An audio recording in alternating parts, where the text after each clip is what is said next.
next award is India's #1 practical psychology learning platform of the year. And the award goes to Mr. Bobby Thakur, Director, Executive Chairman, Council India Services Private Limited. Many congratulations. Hello and welcome to the Leaders Award 2024. Hi sir, what's your good name? Hi, my name is Bobby Thakur. I'm founder and executive chairman of Council India.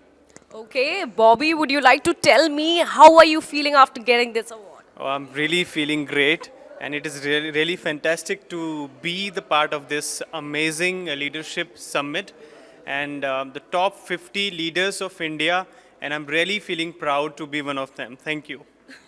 What makes you different and unique from others? Like as I got to know, out of 700 people, only 50 got award today. So what makes you different?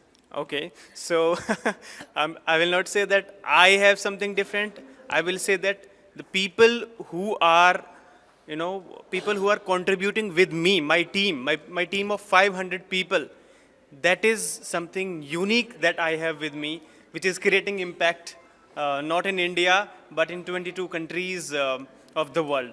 Yeah. Oh, that's great. Congratulations and have a great evening. Thank you.